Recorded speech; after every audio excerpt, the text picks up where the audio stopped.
오늘 본문 말씀을 보시면 낙담하고 실망한 두 명의 제자가 나옵니다. 제자 이야기는 조금 이따 다시 드릴 테지만 제가 여러분들한테 묻고 싶은 질문이 하나가 있습니다.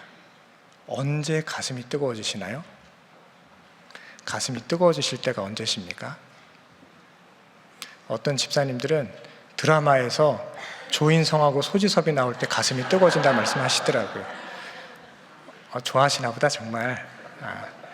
또 어떤 남자 집사님들은 프라이드 치킨 한 마리를 놓고 생맥주를 마실 때 가슴이 뜨거워진다고 말씀하십니다. 반색 되시는 분들 제가 다 봤습니다. 여러분들 좋아하시는지 다 봤습니다.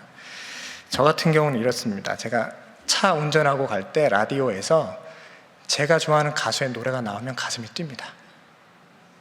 베리 매닐로우, 빌리 조엘. 누군지 모르시는군요. CCM 가수 아닙니다. 네, 미국인들입니다. 이분들 노래가 나오면 가슴이 뛰어요. 권사님 모시고 갈 때는 라디오를 안 켜지만 혼자 다닐 때는 라디오 듣고 다니거든요. 그럼 막 신나게 따라 부르면서 다녀요. 그럴 때 가슴이 막 뜁니다.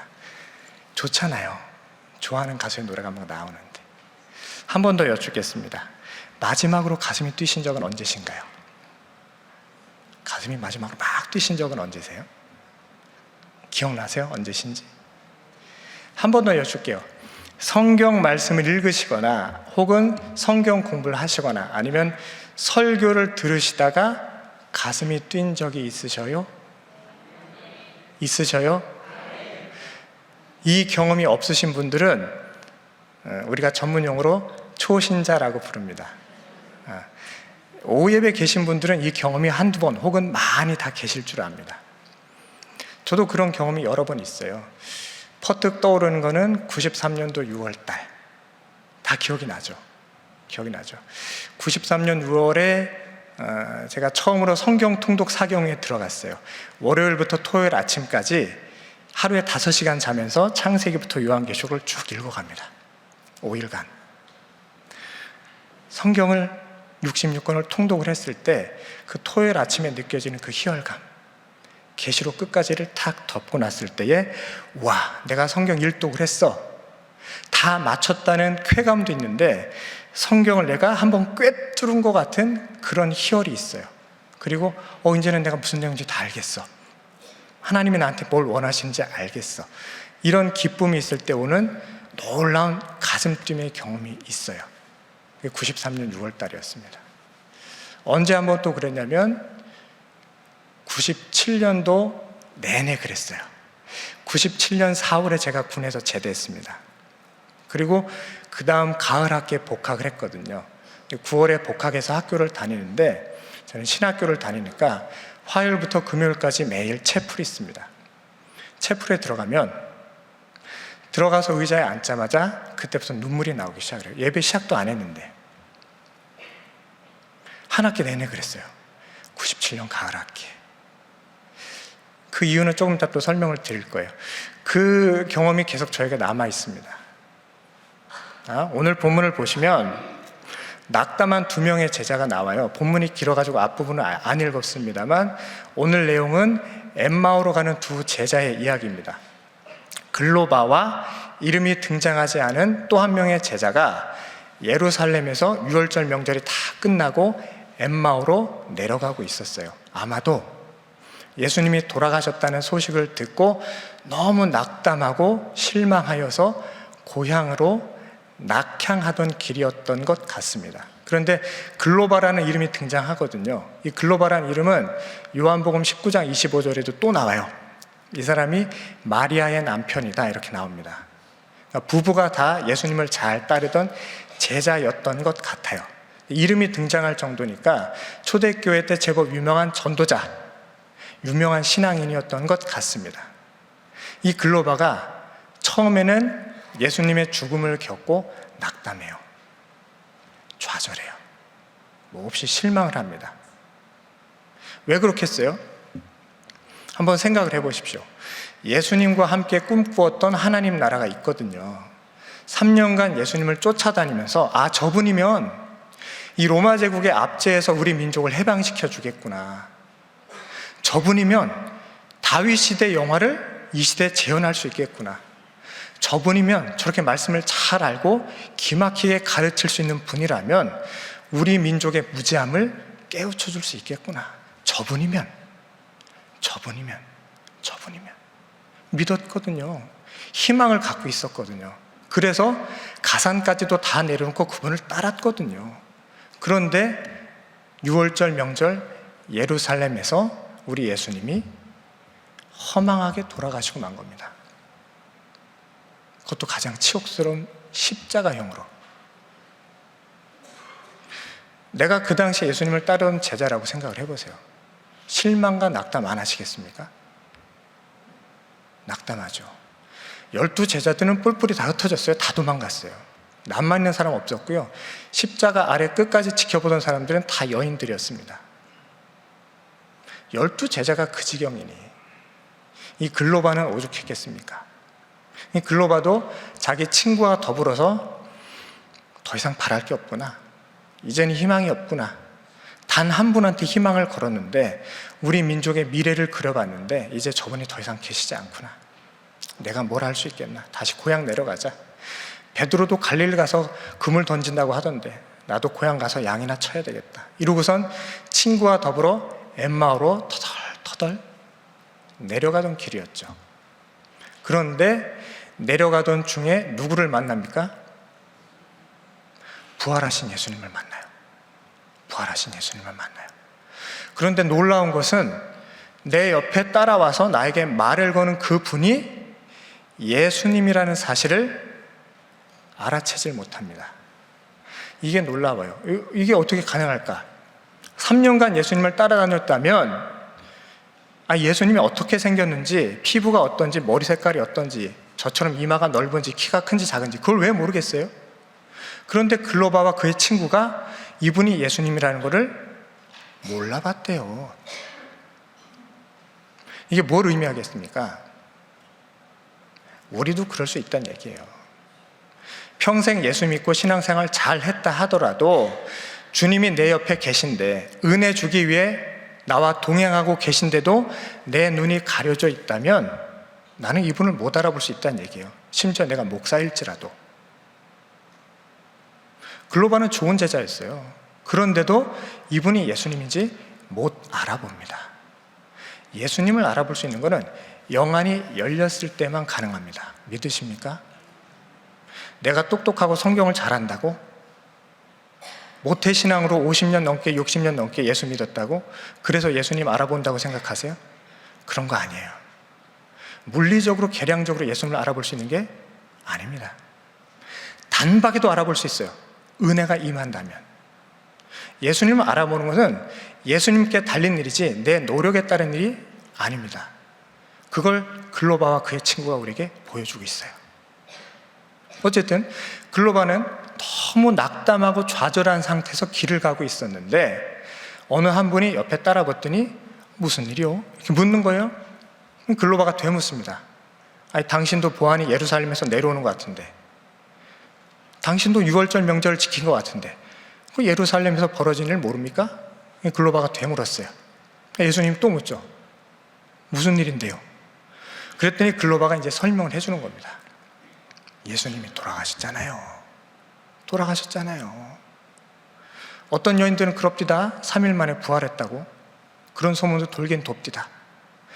그 말을 들으시고 예수님이 이 글로바 두 제자를 말씀으로 깨우쳐주기 시작을 하십니다. 저희가 30절부터 읽었는데 그 뒤에 내용들이 바로 그거예요.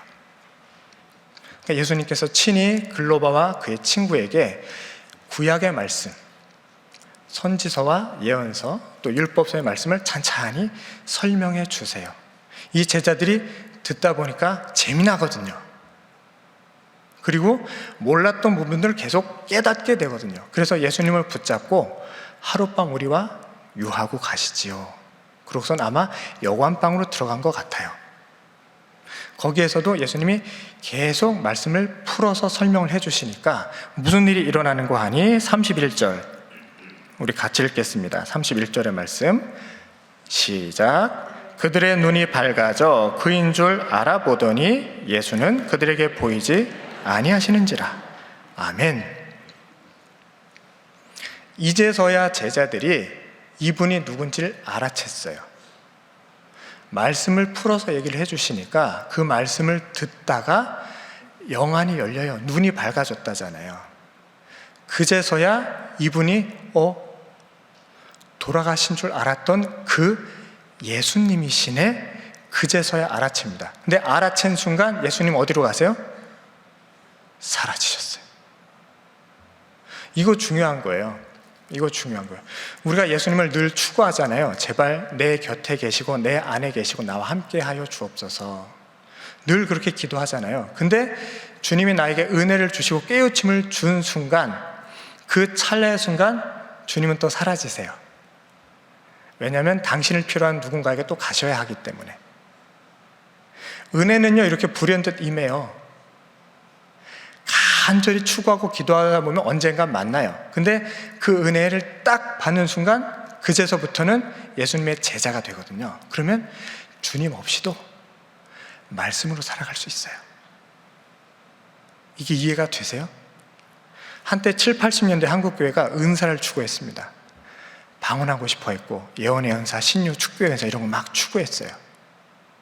주로 그런 은사를 추구하는 경향이 어디에 있냐면 선교지 초창기에 나타납니다. 지금도 아프리카나 남미에 있는 교회들에서는 귀신이 쫓겨나가고 병이 고쳐지는 역사가 많이 일어나요. 선교 초창기에 그런 일이 많이 일어나요. 왜 그런 거 하니? 아직까지 말씀을 모르잖아요. 성경 말씀을 체계적으로 깊이 공부하지 아니한 선교지에서는 눈에 보이는 가시적인 기적이 있어야 그제서야 사람들이 교회에 나옵니다. 이해가 되시죠? 그래서 선교지에서는 하나님께서 간권적으로 성령의 역사가 일어나게끔 하세요. 그래야 그 우상 숭배에 젖어있던 사람들이 눈으로 저거 봐라, 선교사들이 혹은 교회에서 놀라운 기적을 행한다. 그러고선 교회에 오는 거예요. 근데 문제는 뭐냐면 평생도록 기적만 추구한다면, 은사만 추구한다면 그는 초급 신앙이에요. 한 단계 위로 올라가면은 말씀 속으로 들어가셔야 됩니다. 성경 말씀 속으로. 그래서 예수님이 말씀을 글로바 또 한 친구에게 풀어서 설명을 해 주신 거예요. 말씀으로 온전히 거듭난 상태에 이르면, 그러니까 신앙이 한 단계 성장하면 그제서는 기적과 이사를 더 이상 추구하지 않아도, 혹은 너 교회 가지 마, 교회 뭐하러 가, 누가 발목을 붙잡더라도 자발적으로 은혜로 교회 나가 신앙생활을 하는 제자가 되는 겁니다. 글로바와 그 친구가 그 다음 단계로 들어간 거예요. 그러니까 예수님이 사라지셔도 글로바에게는 아무 문제가 안 되는 겁니다. 아시겠죠? 신앙에는 단계가 있어요. 내가 지금 어느 단계에 와 있는지 찬찬히 돌이켜 보시기 바랍니다.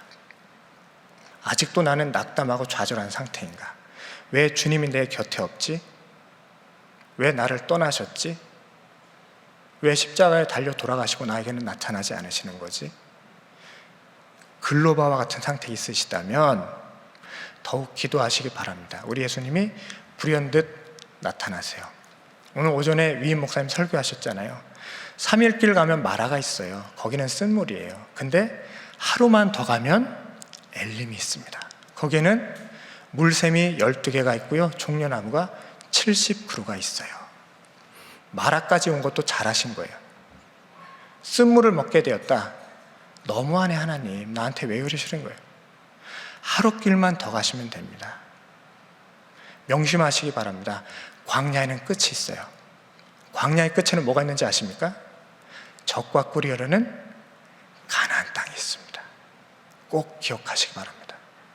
글로바가 낙담한 상태에서 엠마오까지 갔다면 예수님이 끝까지 누군지 모른 채 에휴, 저분이 말씀을 설명하든 말든 난 모르겠다 하고 엠마오까지 내려갔다면 그는 제자로 살지 못했을 겁니다. 그냥 이름 없는 농부로 살았겠지요. 혹은 양치기로 살았겠지요. 근데 글로바가 눈이 열린 순간 엠마오로 가던 길을 멈추고 다시 어디로 돌아갑니까? 예루살렘으로 돌아갑니다. 가서 11명의 제자를 만났다. 이렇게 나와요. 제 얘기를 조금 더 드릴게요. 아까 93년 6월의 이야기, 97년 가을의 이야기를 드렸어요. 좌절과 낙담이 클수록 하나님의 말씀은 꿀송이와 같이 더욱더 달게 느껴집니다. 이 역설이 참 위대해요. 인생이 쓰면 쓸수록 하나님의 은혜는 더 달디 달아요.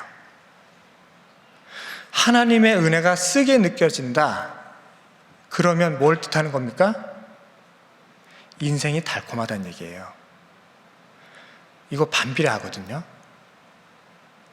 하나님 말씀이 쓰게 느껴진다. 아우, 은혜가 안 되네. 무슨 말씀인지 하나도 모르겠네. 나 도무지 이렇게 못 살겠네.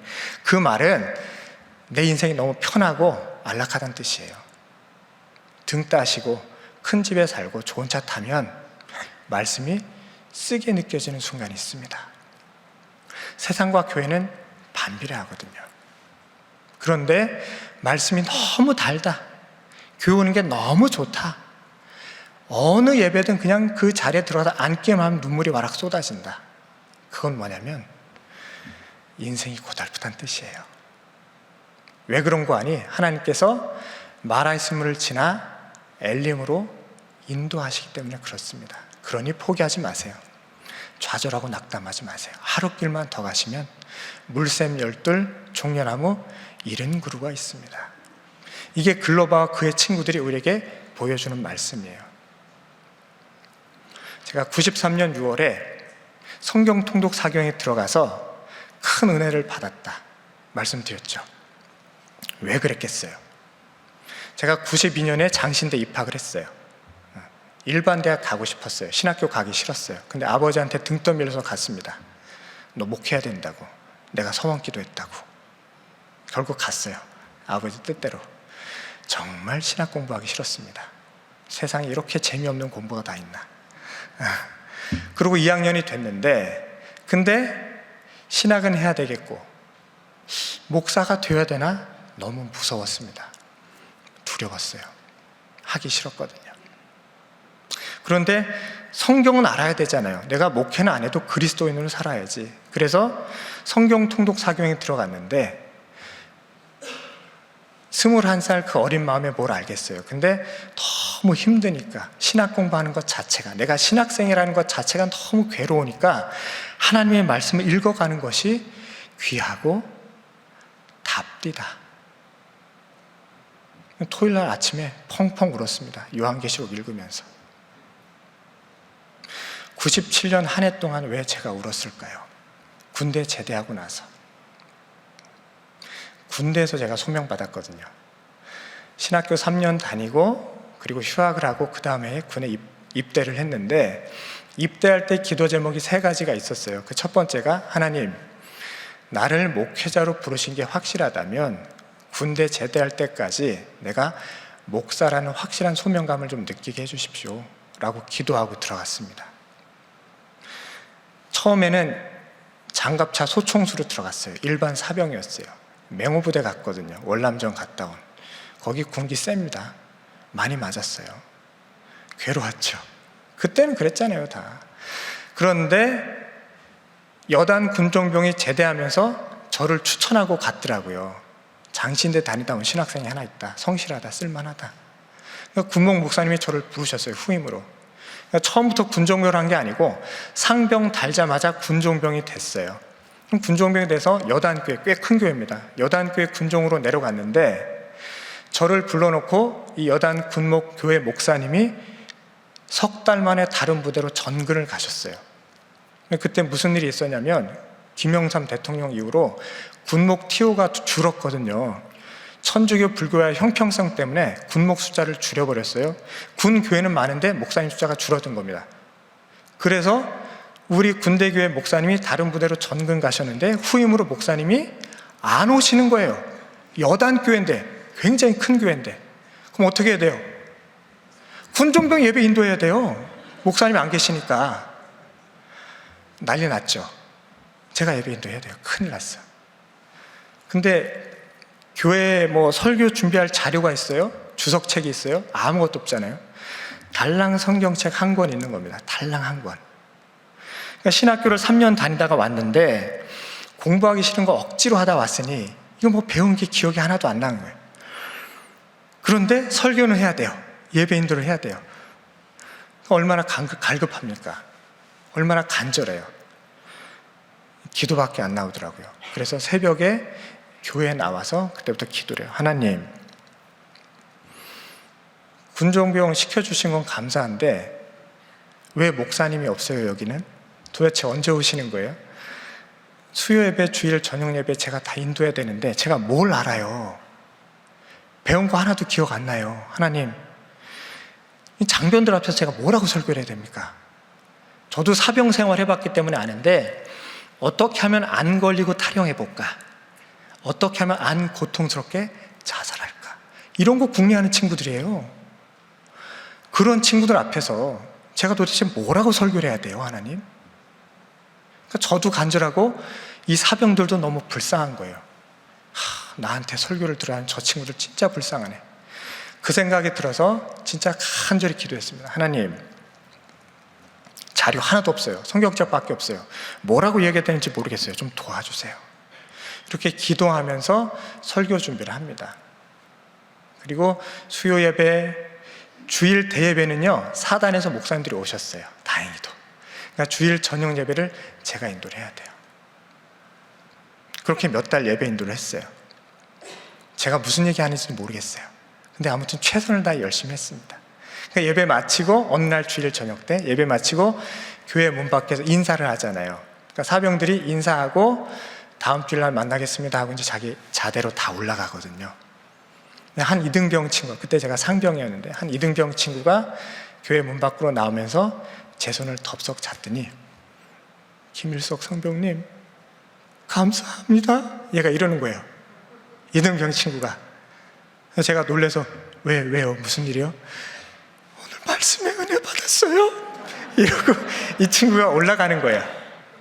근데 그 말 한마디에 제가 은혜를 받았어요. 그 말 한마디에. 저 그날 무슨 설교했는지 기억도 안 나요.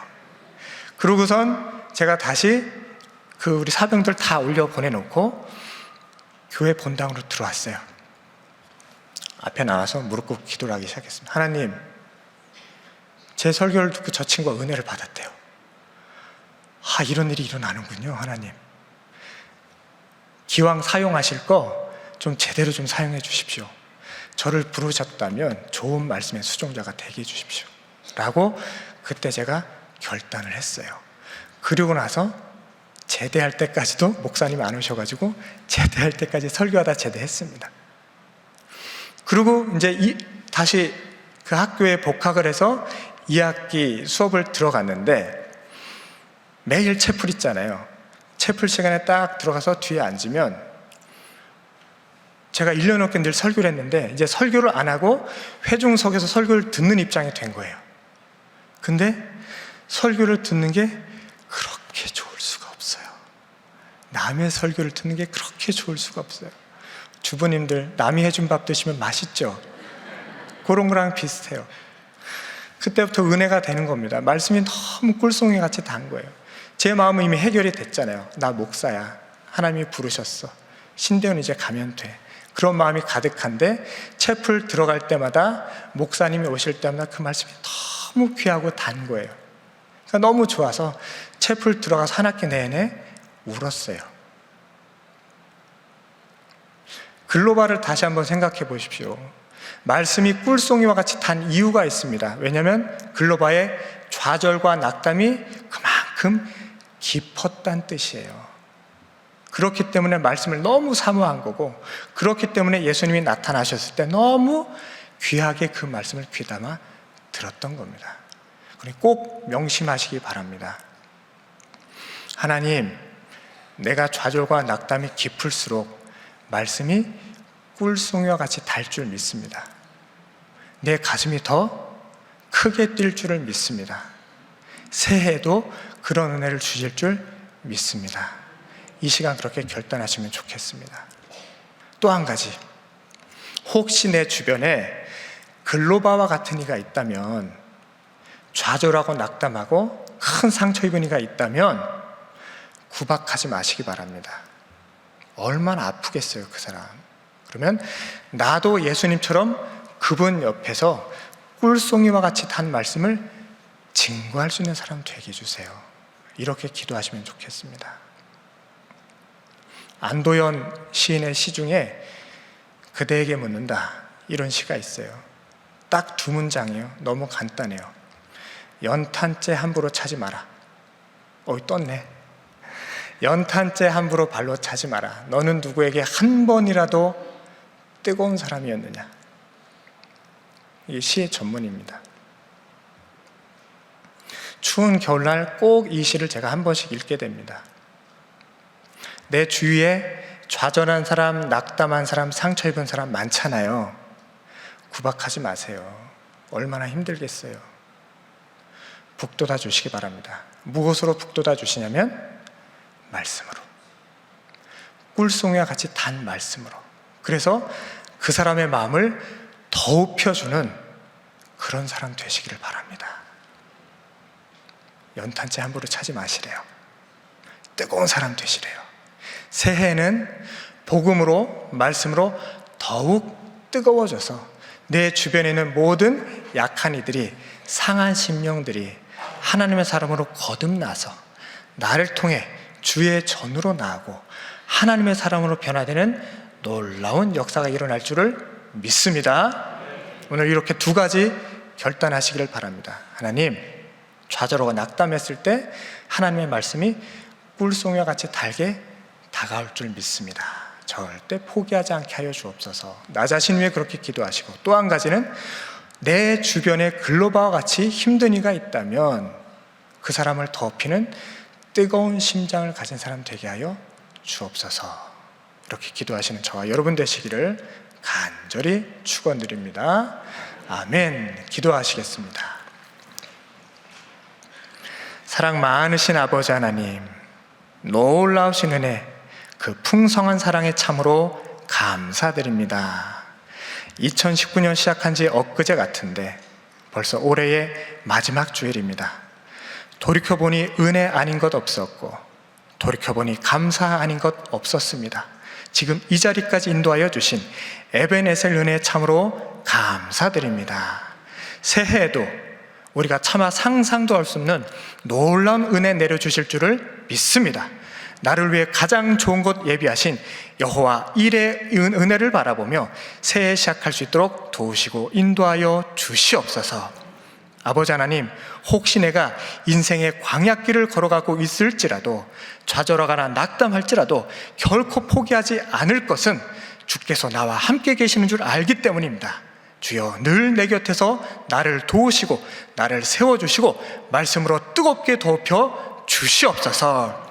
혹여 내 옆에 낙담하니 좌절하니 상처받은 이가 있다면 내가 나아가 그 사람 끌어안게 하여 주시고 뜨겁게 데우필 수 있는 사랑의 사도가 되게 하여 주시옵소서. 그리하여서 올해보다 내년이 더 낫게 하여 주시고 내년보다 우리의 일생이 더 찬란히 빛나서 하나님의 제자된 신일교회, 제자된 모든 신일의 성도가 되도록 주여 도우시고 역사하여 주시옵소서. 우리의 구원자가 되신 예수 그리스도 이름으로 간절히 기도하옵나이다. 아멘.